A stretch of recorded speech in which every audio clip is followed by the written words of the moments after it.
Hello, it's Randi Rhodes. Here's a clip from our show, and go to randirhodes.com for the whole thing and a podcast. Buy a stinking podcast. Mary had a little man. The fall.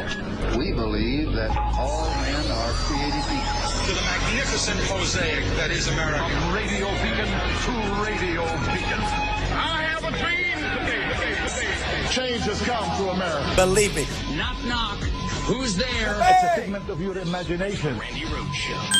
Turn up your mind. I think we have to go back to the point where we instill in these children, or at least give them the opportunity to know that they're created in the image of God, therefore they have inherent value. And as the first president of the United States said, don't think that we can have morality without religion. We've driven religion from our public life, and we're shocked that we no longer have morality and we no longer value human life. Johnny, I'd like to bring in Pastor Cory Brooks from the New Beginnings Church now. Pastor, what is your response and thoughts on the shooting in Texas? Well, I agree a lot with what Tony just said. The fact that morality is at a very low in America right now. We have to do everything we can to make sure that we turn America back toward God. It's unfortunate that in so many institutions, God has been forced out of the equation. And as a result, you see individuals throughout America who have emptiness. Whether you're dealing with a kid in Texas or a kid on the block in Chicago, a lot of these young people have emptiness inside. They're needing attention, affirmation, and acceptance.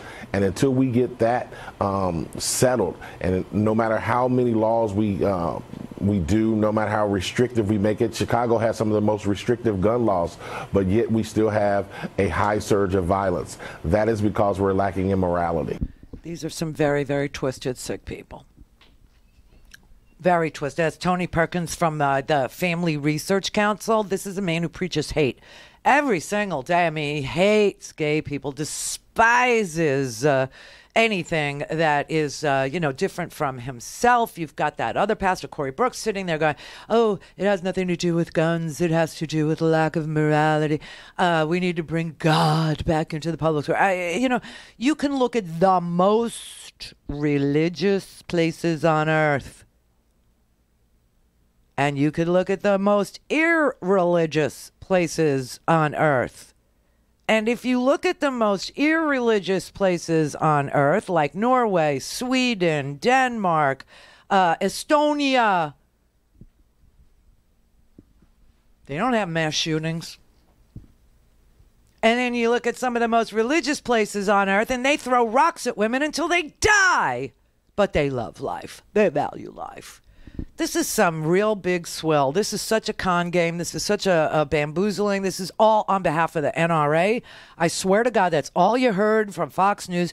After the third mass shooting this month, it was so twisted. Now 5 people are dead, 21 others injured, including 3 law enforcement officers after a traffic stop on a West Texas highway sparks a drive-by shooting rampage. Joining us now, Southern Baptist pastor and former police officer Tony Perkins, also the president of the Family Research Council. Tony, as always, a pleasure to have you. First, I want to get your thoughts on the shooting in Texas.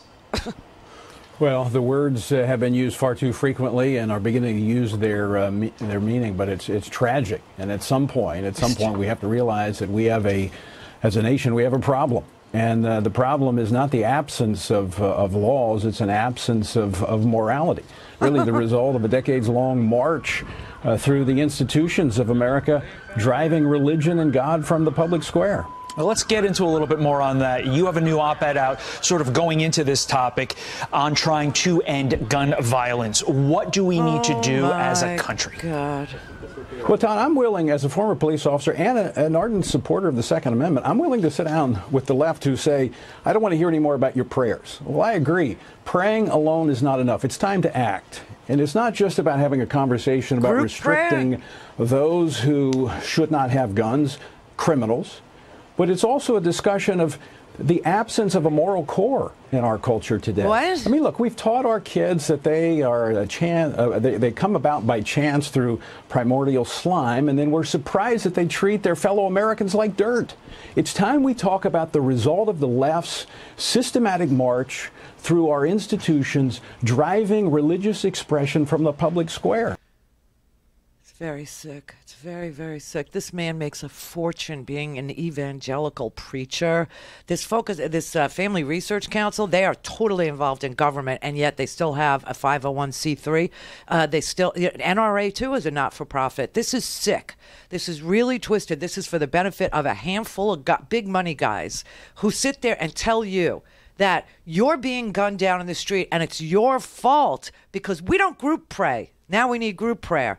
You're the right. Thoughts and prayers aren't enough when people do it by themselves. You need, group prayer and group. It's very sick and sad. And I will tell you, this is a uniquely American problem. You can look at, again, some of the countries that, a religion is very, very unimportant to the people who reside in those countries, and they don't have mass shootings like we do. And you could look at some of the most religious countries in the world, which happen to be in the Middle East. And there's a lot of death and a lot of killing going on there. And a lot of persecution, especially of women. Oh, please. This whole conversation about morality and I'm so sick of the bullcrap. I'm so tired of it.